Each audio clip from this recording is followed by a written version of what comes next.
Oh, what is going on, everybody? It's been a hot minute since I've uploaded, well, actually I filmed some before I came, but uploading I was not that great at. We are in the abandoned grocery at Clemson, and I also got a new setup, so hopefully the audio and visual is also pretty good. But I got a mic and I'm debating not getting a different one. But anyway, that's not what this video is about. You know, I always have excuses for why I don't upload, but they're just excuses, right? Because I can work anywhere, I can do it anytime, I just need Wi-Fi in a couple hours. But this video is about the car, it's not about me. 20 seconds about me. I got the coof, did my quarantine.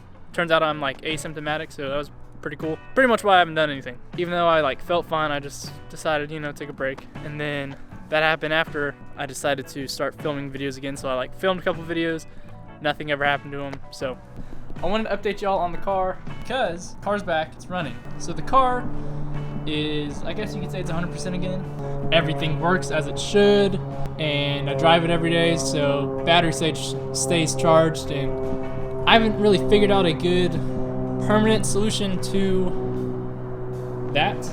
Like, I could always do a switch, but I might just do like a timed relay. So if you have any experience with that, let me know. I wish I could put you down, but I don't have a tripod. Anyway, what had happened was, you know, the diff broke, and then Parada said, oh, it's just the pinion seal. So they put a new seal on, and they had to take the pinion nut off to put that seal on. And I thought, great. And so they test drove it, I don't know, but they had to get it up to the highway for highway speeds, right? So they drove it on some highway, probably an exit or two, probably not very long. They didn't say, I didn't ask. So I picked it up, you know, right as they close, when everything happens, on a Friday. And I was like, great, all right. Going up to Clemson, my roommate's graduating, so all is good there.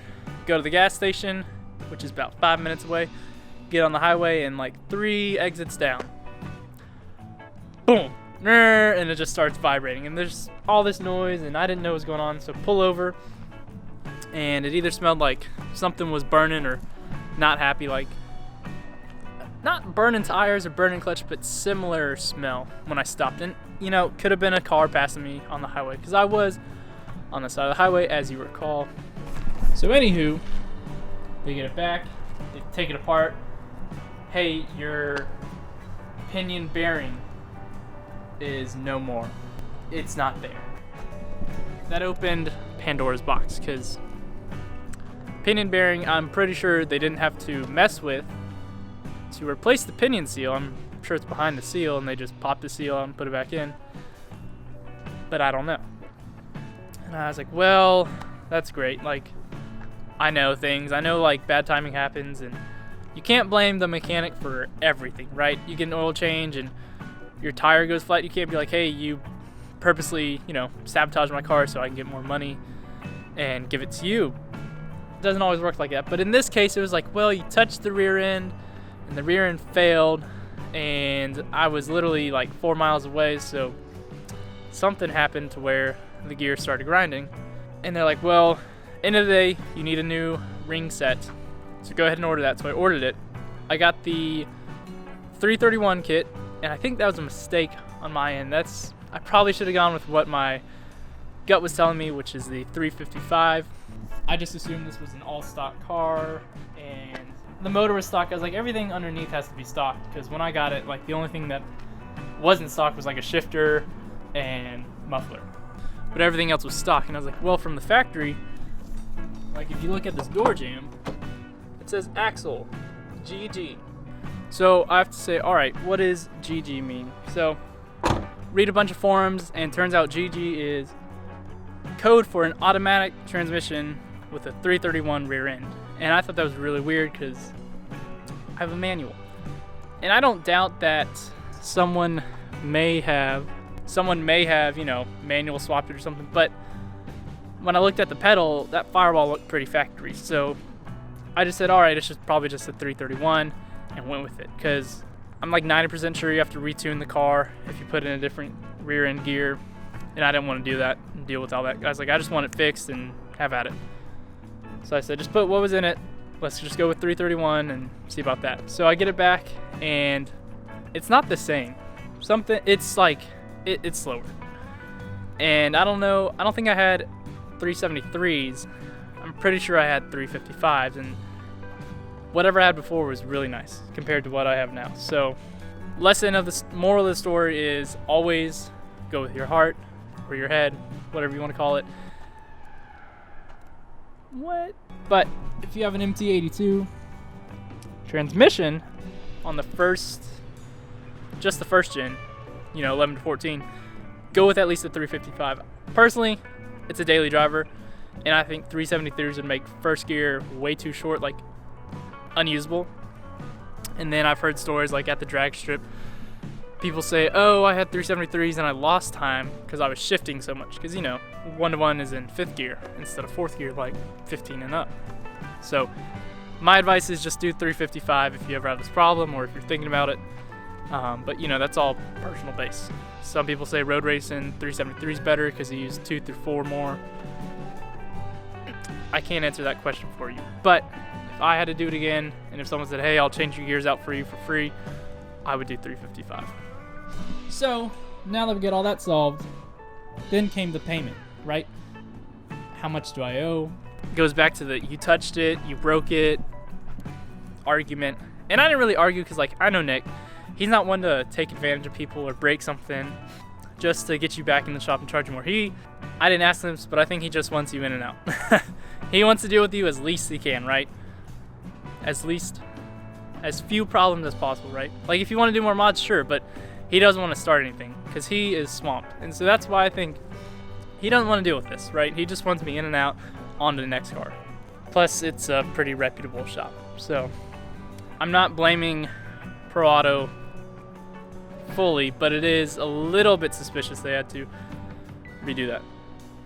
So when we picked it up, Nick said, hey, I'm just gonna cut the labor in half. I'm just gonna charge you 2 hours. We don't know if it's on our end, and we don't wanna just put everything on you because we did touch it. So that's what happened really, is he said, hey, let's just split the labor. You already bought the parts. I had to buy the parts, all on me. So that was $280. We'll just round up, $300 for parts, right? And then instead of 5.5 hours for the job, he said, at first, he said, we'll knock it down an hour to 4.5. I was like, all right, that's like something, because to replace the seal, he charged me an hour. So, already covered that hour.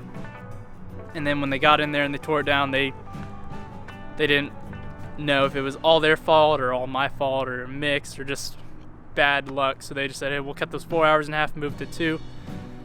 And I just paid 2 hours. So all in all, it was like under $500, which sucks. Yeah, but it could be a lot worse. It could be a lot more. And that would have been bad to deal with. So the car is all better, as you can see. And I drove it up here and I didn't have any issues, except the first, say, 100 miles, my rear end was squeaking. I don't know if I have those videos, but like there's a whine, but this was like a squeak, like a shopping cart has a squeaky wheel. It's kind of what it sounded like. So I just kept driving it a little bit every day here and there. And then after a couple of days just driving around town, it just went away. And then loaded the car up, came up to Clemson, and there was no sound here. Forgot things, drove back down to Columbia, back up to Clemson, and no noise. So I just think I need to be driven some. And that does happen. These kits are known to have a lot of whine, and honestly, it's not that terrible. Maybe I lucked out, but yes, it's there, but only if there's complete silence in the car, which there never is, because, music. And the painted skirts held up fine. I think something's missing.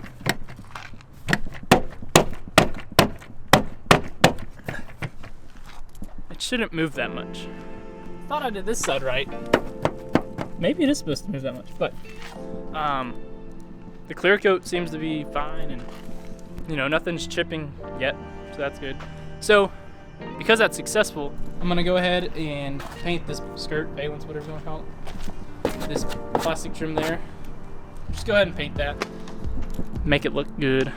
But I'll probably wait to do that when I have time, like spring break or something. This is also not a video to say stay away from Pro Auto. Definitely not. I'd say take your car there because they are super knowledgeable. Even anybody there knows what they're talking about. You decide. But this also isn't a beef video, like, oh, I hate them now, they ruined my car, and things. I'm just updating y'all with the car. Just trying to be honest with y'all. I still want to do headers, and I've been heavily debating getting a diesel, like a F250 or 2500. And I know you diesel boys, and I'm sure car guys have preferences, but I just don't want a Ram. Ideally, I get like a bulletproof 6.0 or something. That's still a maybe, because I just don't know about the whole truck thing. Because, you know, if I did it, I could get a bike again and have a way to tow it and transport it if I needed to. So if you have a diesel and you want a Mustang, let me know. Oh, I'm also going to do a video on these headlights. Total cost, total time that it took me to make them. So I've been actually getting quite a few DMs, all of 3. Just questions on, oh, where are all the parts and who can build them? How hard is it? Oh, can you do them? No, I don't want to build these. Unless like I know you really well. I don't think I want to build them because like I don't know how much to charge and I don't want to bite myself in the end. It's really easy, guys. This is super easy. But I'm gonna make a whole breakdown, everything down to like the screws, the epoxy, shrink tubing, everything. So be on the lookout for that. But in the meantime, there is a playlist of everything you need to know about it. But let me guys know what you think about the car, about this camera setup, and if you have any questions, let me know.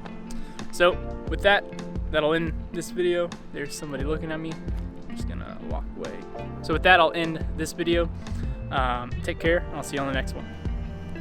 Oh yeah, I also have exhaust leaks everywhere, so Nick told me that, and he didn't fix it, of course. Oh, also, while he was under there, I said, Nick, drive it, make sure it doesn't, you know, break again when I pick it up. So he drove it, and he said, yeah, it was pretty rough. And I took a look under there, and turns out your turns out your bump stops were still installed. I said, yeah, we left it there when I put the coilovers on. He goes, well, some people leave it in there, some people take it out. So I decided to take it out for you, just because, and it drives a whole lot better, and it does. The rear end is a whole lot softer, and you know, just taking corners with bumps is a whole lot better. So if you do get the BC Racing coilovers, take the bump stops off. Bump stops off. Take the bump stops off. So that also happened. Apparently my exhaust leaks at every connection possible, so either I need to do headers soon or get the leaks fixed soon. So if you're still in headers, let me know. Don't want that eBay crap. Cooks, Corsa, BBK, Speed works. Stainless works. Long tube. There's a J1, JBA something. I don't know. Anything that isn't under $500 new, I'm interested in. I want good fitment. That's what I want.